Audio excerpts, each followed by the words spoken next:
that was very interesting music. Yeah. Rock and roll.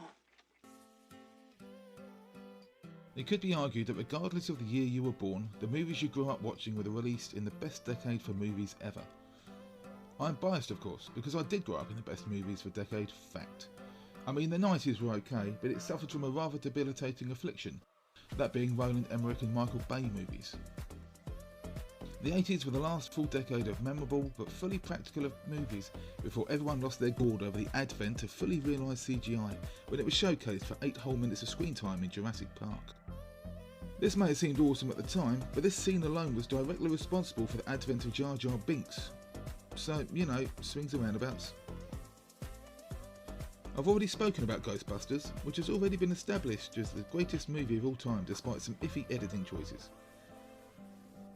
Other movies around that time either went full on teen angst, high drama, filled the screen with state-of-the-art practical effects, or a combination of all these. But the standout film at the time on sciencey premise alone must have been Back to the Future. Released in 1985, there's been so much already said and seen about this film since then, there's probably nothing I can tell you that you don't already know. Like how Eric Stoltz was the first choice for Marty, but was dropped after Zemeckis realised he just wasn't working out. How Crispin Glover successfully sued the studio after they recast his part after he wanted too much money to return, so they used an actor made up to look like him, as well as reusing footage of him from the first movie without his permission. Or how stuntwoman Cheryl Wheeler nearly died after one of her cables was incorrectly cut at the end of the hoverboard chase, and she fell over 20 feet onto the ground after being slammed into one of the pillars outside the courthouse. But, like with Ghostbusters, when you watch the same movie over and over, certain things start to niggle the little grey cells, which eventually leads to them grabbing your medulla oblongata and shaking it until you are forced to make a YouTube video. In this case, it's about how most of the time travelling shenanigans and their effects don't actually make sense when you think about them too much, and others immediately cancel themselves out thanks to a relatively simple concept known as a grandfather paradox. And see, is a paradox a pair of dots? Never mind. The grandfather paradox is simple to explain but complicated in theory. It's simultaneously self-defeating, self-replicating and cyclical, and it goes something like this. Imagine, if you will, you manage to travel back in time, say about 50 years. Then, by accident or intent, and purely for the purposes of this theoretical demonstration, you cause the death of your grandfather before your father was born. This would mean that your father wasn't born, and therefore that you yourself wouldn't be born either, and would pop out of existence, depending on what theory you adhere to. But as the theory goes, that if you were never born, you wouldn't be able to travel back in time and kill your grandfather, so you would be born, as would your dad, in which case at some point you can travel back in time and bump off grandpa, resulting in your immediate eradication from this earthly plane, resulting in your grandfather not meeting an untimely end, and therefore you can go back and so on and so forth. Like I said, cyclical and self-defeating. This of course depends on if you regard time itself as linear or mutable. Back to the Future seems to regard time as a line which warps and wobbles as Marty affects it in the past and dances around it in later movies, until at one point an outside agent breaks it so badly he manages to indirectly cause the creation of a parallel reality. So by this logic, an out-of-place event in the past can create its own independent timeline, travelling forward on its own. It's the main feature of Back to the Future 2, but looking back at the events of the first movie, it's exactly what happens when Marty saves his dad's life. Meaning, if this were the case, it wouldn't actually matter to his existence if George and Lorraine didn't get together after the prom. By pushing his dad out of the way of his grandfather's car, Marty has already created his own parallel reality, just as Biff would do in Back to the Future 2 when he gives his younger self the almanac. Marty's life isn't in peril because these two aren't his parents anymore. From this point onwards, Marty is moving forward in his own creation in 1955, and while his brother and sister might be fading from existence in the visual representation of Marty's possible future, that wouldn't affect Marty playing Earth Angel up on stage, as his parents did get together back in his own timeline. His siblings are vanishing from this potential 1985 because now things have already changed enough that even if George and Lorraine get together, fall in love and start to have kids, there may have been a biological delay in their first coupling, so to speak, that the 3 kids they end up having are conceived at possibly different times, resulting in 3 different people. Let me explain the icky stuff. Kids, cover your ears. Biologically, every human walking the earth is a result of a 1 in a million chance of an egg meeting its mate, and that depends on a staggeringly vast amount of variables. One of these variables is how long into a relationship a couple might be and how into each other they may be. Put plainly, it's the difference between copulating with little lost puppy dog George in a bed for the sole purposes of procreation and obligation, or up against a tree because Lorraine decided she couldn't keep her hands off a hunky new man a moment longer. My point is, the reason Marty's original siblings are vanishing in this reality is because in this reality they won't exist. Well, they do, sort of, but their genetics seem to have been spruced up for some reason. Dave is a seemingly successful businessman. I always wear a suit to the office. And Linda has multiple boyfriends. Or Craig called you just a little while ago. No, which one was it, Greg or Craig? Which for some reason is regarded as a measure of being an equally successful woman in the 80s. So chances are these siblings we see at the end of part 1 and through the rest of the films aren't actually these siblings, just the next zygotes that came along. The saddest part of this thinking, however, is that the reason everything's different but the same at the end of the movie is because Marty isn't in his own timeline anymore. He's in the spur created in 1955, and his original family is waking up and wondering where Marty's gone. And across town there's a dead scientist and a sad dog creating a scene in the parking lot of Twin Pines Mall. The prevalent problem with time travel movies is there's no constant unifying theory behind the fictional science. Some boffins somewhere have managed to make some photons appear in the same place at the same time at some point, but we're a million years away from actually being able to travel through time. And the biggest stumbling block with that is that time, as a tangible and manipulatable thing, quite simply doesn't exist. Time wasn't discovered or created, it was, for lack of a better phrase, portioned. Time itself is a human construct, separated into manageable chunks by two separate groups of people, The Mesopotamians and the Sumerians. about 3,500 years apart, using base 60 instead of base 10 as it allowed for greater flexibility. Up until that point, days were measured by when the sun rose and set, and by the time of year could be judged by obvious seasonal changes or when the local river flooded. Days were separated into hours, minutes and seconds, and then even much later still, some bloke called Julius Caesar stole the concept, patented it, split the year into months and put himself in the middle to annoy religious types. As ego trips go, it's a pretty big one. Despite all this, time remains conceptual. Ask someone what the time is and they'll have to look for a clock, watch or gadget to tell them that information, as it's not something we can see, feel or touch. We can experience the passage of time, especially when there's nothing on TV and you've read all your books, but there's nothing corporeal to latch onto, or travel towards, or more importantly, attach coordinates to.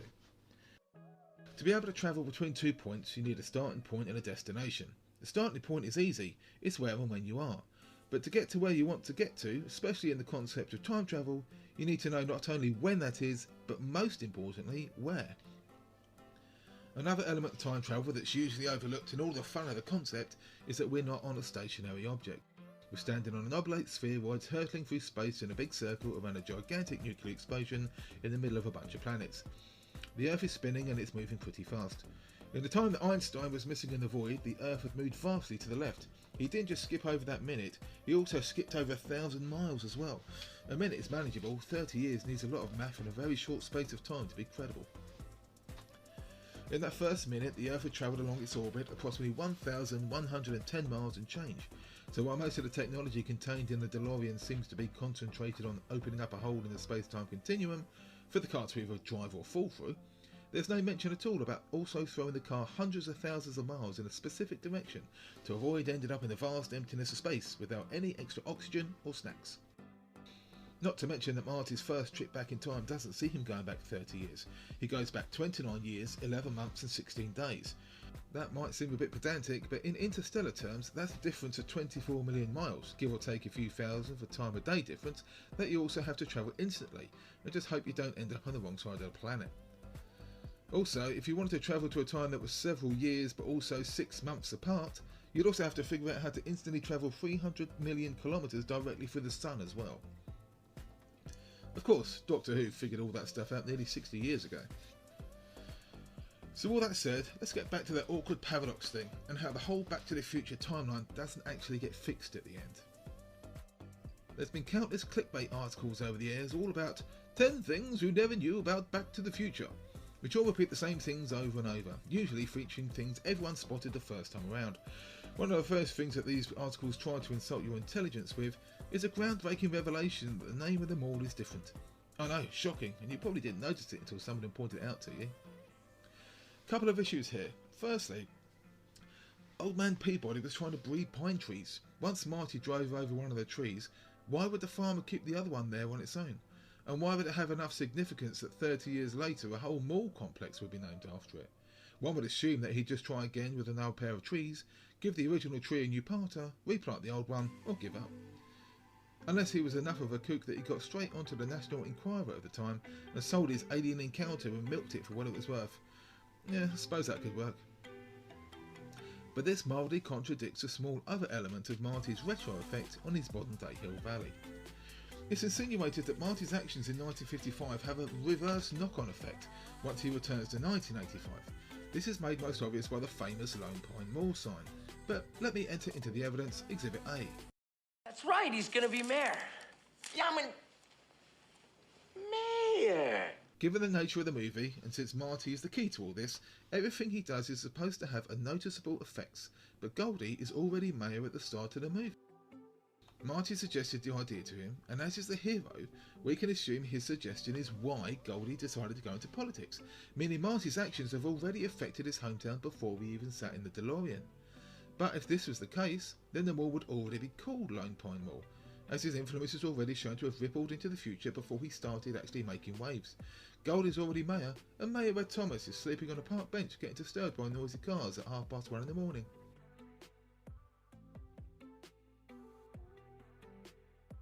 But let's finish up with this one, which is what I really meant to talk about to begin with, but got distracted. If the movie does indeed fixate on one immutable timeline that Marty edits with his actions in real time, then by the rules of the grandfather paradox, he'd get stuck right around here. This is the point where, by Back to the Future 2's logic, Marty creates a new timeline, but for the sake of argument, let's go with the theory that this particular thread is singular and changeable. This is the point where Marty decides to push his dad out of the way of the car and gets hit himself, setting in motion the events of the movie, and possibly jeopardising his own existence. But before those wacky hijinks start to ensue, the timeline potentially already knows Marty's eventual fate. He can't jeopardise his own existence, or he wouldn't be in a position to do so in the first place. He becomes a form of Schrodinger's McFly, both existing and trying to deny his existence at the same time. When it comes to the dramatic scene at the Enchantment Under the Sea dance, he starts to fade from reality, but at the exact same moment, the possibility of him being born is also fading, as is the opportunity for him to travel back in time to jeopardise the initial coming together of his parents. So he does, and she does. Calvin! So she doesn't. George McFly? So they don't, and they don't. So he isn't. So he doesn't, so they do, and they do. So he does, and he does. So they don't, and so on and so forth. So what happens to Marty? Best guess, taking all theories into account, he's here at the moment he decided to save his dad's life, both possibly preventing his birth and also preventing himself from being able to prevent his birth at the same time. Luckily, movies don't have to explicitly flow science to be entertaining. Some do, and they're entertaining in their own way. But if you just want a whole bunch of sciencey fun without giving yourself a headache trying to figure it all out, just throw the rulebook out the window and enjoy the movie.